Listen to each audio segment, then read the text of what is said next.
All right, so I'm Jonathan Prozzi. Thank you all for the invitation to speak here. I'm from the Digital Harbor Foundation. I'm a director of product design there. My friend and coworker Adam is also from the same organization. Going to try to get through some of the context and background a little bit quicker so that I can show some things at the end. But these are all things that I love talking about, so definitely afterward I would love to talk more. We were established in 2013. We're a nonprofit serving youth and educators in Baltimore and beyond. It was basically we reimagined a rec center into a tech center, focusing on like fabrication, programming, design thinking, electronics, all on a pay what you can model for youth. And we create resources and tools for educators beyond Baltimore. So sharing out what we do as best practices for others. So that's where a lot of like my role comes in this presentation of talking about how we use Gatsby to power up that piece of it. So we started using it in 2018 with V1 of Gatsby. It's much different now if you haven't used V1 before. We previously only used WordPress for our projects, and we still do for some of the older things that we're doing.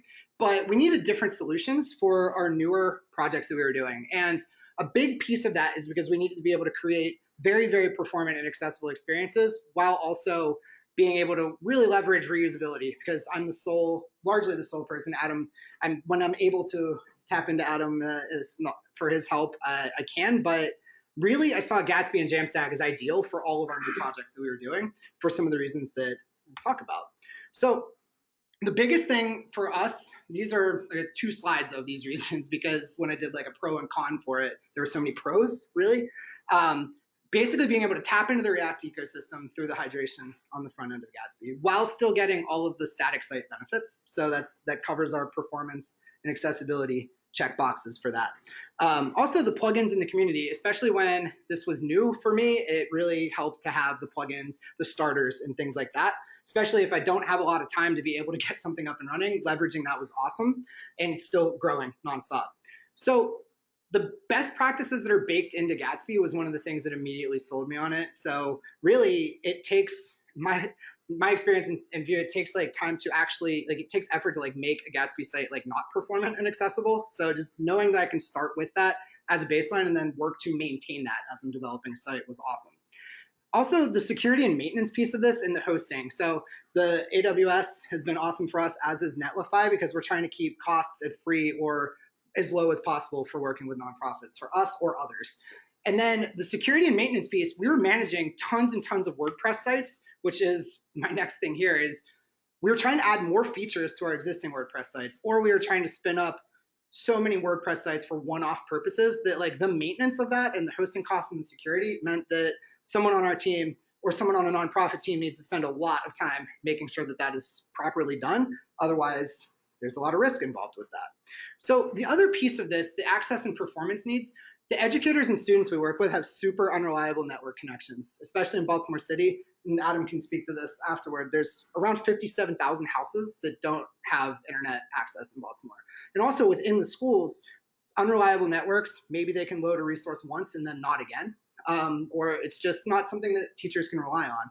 So Gatsby, we had the static site option or the PWAs. So if they can load our sites and resources one time, they're able to access it afterward. So that was a huge selling point for us, as well as the variety that comes from the React ecosystem.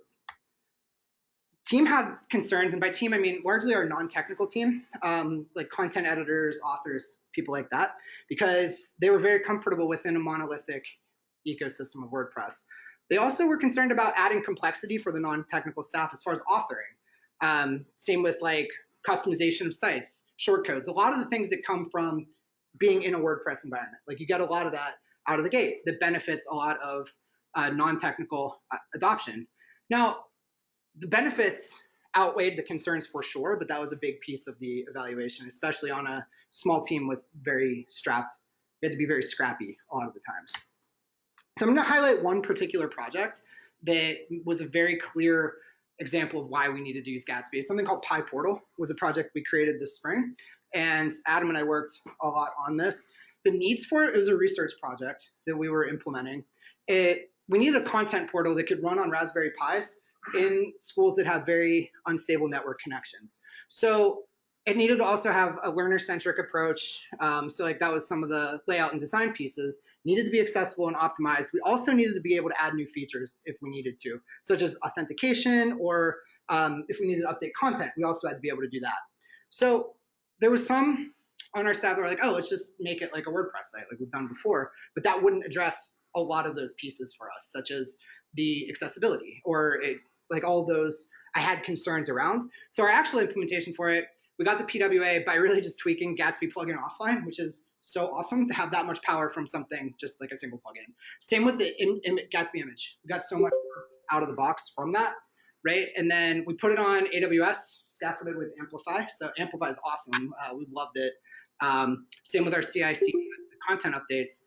And then we were also able to add auth if we wanted to by using and tapping into the AWS Amplify ecosystem a little bit. Now, the next steps for this is we've created now 2 of these types of portal experiences and very minimal differences other than the first one was written in V1 of Gatsby. So like that's like a pretty significant difference, but fundamentally, this should be something that's a theme. Like we've done this enough times that it should be composed entirely into a theme so that then we can really focus on adding these other pieces in, turn it into a theme, and then reuse it multiple times. So I'm gonna go skip over this. I thought I skipped these slides, sorry. I can talk more about this project afterward, but I wanna get into this. So how we're moving forward with it, super excited because the Gatsby team in general is expanding on the core strengths already. While also looking to address some of the areas of concern, such as making it more customizable, making it more compact and composable via themes. And for us, the main focus is being able to increase our efficiency while retaining flexibility and creating resources for non-technical staff. I'm going through that a little quickly because I want to show how we're starting to use themes in MDX to address these pieces. So the themes will allow us to really expand on the modularity that we already had, but at site levels. So for example, that course portal, all the functionality of that can be wrapped up into a Gatsby theme, and then we can just start using that as a theme, adding some customization as needed.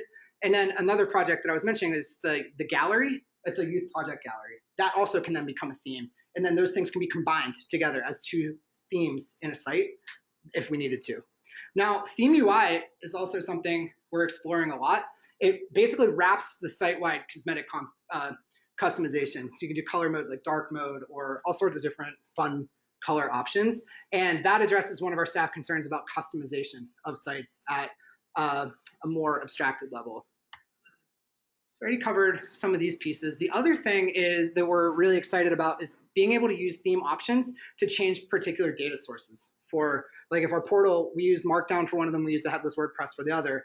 That's basically the same front end, but it used different data sources. So really being able to turn that into a theme with the option of setting the data source. And that also makes it a little easier for us as staff to roll these out because we do have to often meet custom experiences for educators or sites. The other pieces that we're excited about is being able to combine themes together. Let's have some examples here. So if you've worked with Gatsby themes, this is a basic config in a theme. This is within the theme. It has all the functionality in here. It's very similar to like a normal Gatsby config. And here you can also pass in options that would be set in the site. So this is just a very basic example of like a blog, say a blog theme. Now here, this is, may have skipped a piece, but this is theme UI. So I think I skipped one of my slides in there. I'll show an example of that. But this is theme UI. So this allows for even more customization. This is an index in the theme UI folder, which is in the theme itself. So this is within that blog theme that I just showed. Now, this is where you can set site-wide design tokens. You can use styles for components such as like H1, H2, links, paragraphs. This is set, again, theme like site-wide through customizing these design tokens, and you can target specific elements. So here you can use it in, or it's being used in a post layout template. This right here from theme UI, the styled H1, that's actually then tapping into those custom tokens. So it allows non-technical staff, there's still a level of tech involved here and knowledge that needs to happen, but not the same as needing to spin up an entire Gatsby site to get site-wide customization. Yeah, sorry, these were a little out of order. This was the config of a site as opposed to the longer config that theme abstracts. So this is all I would need to do to import all of that functionality of that blog theme.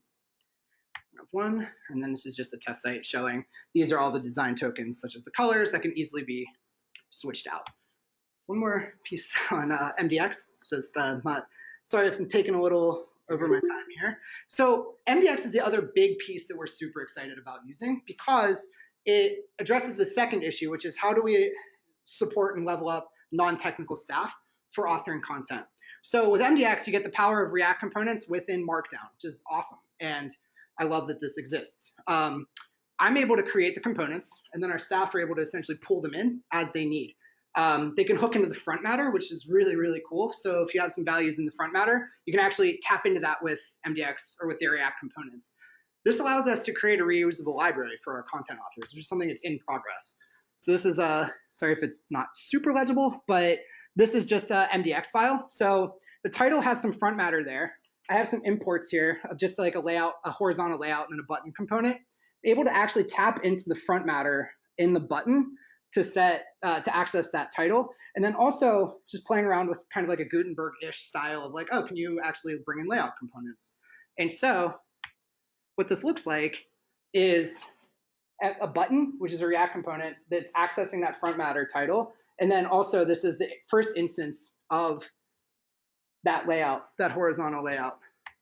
And they're completely separate components because here's another instance of it, and then here's a second button instance. So those are pretty contrived examples, but it shows that you can make like an interactive quiz or modal or anything like that and have staff just slot them in as they need. So that's another way that, again, with the aim of maximizing efficiency for a very small team while also empowering others on the team, see themes in MDX as like taking what's already awesome about Gatsby even further.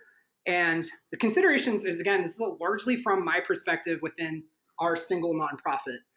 It's also something that I point to for other work I do, for other considerations when working on a team, especially trying to keep like costs to a nonprofit as low as possible while getting what they need. Sometimes WordPress is the best option or a headless option. So it's not like being wed to one thing. Just Gatsby has so many pieces that enable nonprofits to do so much, or anybody on a small team. And the other thing is keeping costs low and maximizing efficiency. That's really the core for us at the end of the day. I went through some of those pieces a little quick. I have more themes, MDX examples, anything. I'd love to talk about this. I'm on Twitter, at Jonathan Prozzi. Email me. At DHF Baltimore is our site. Love to talk more afterward. Thank you. Any questions or? So your themes, is it mostly for building different organizations, or do you do any work where you have one org that takes their own theme and scales that?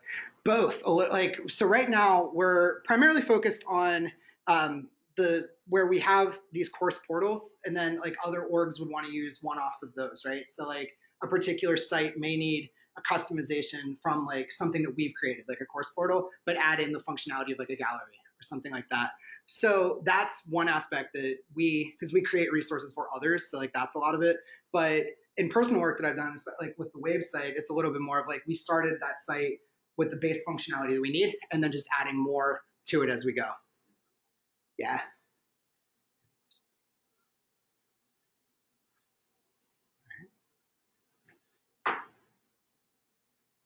Cool. All right. Thank you.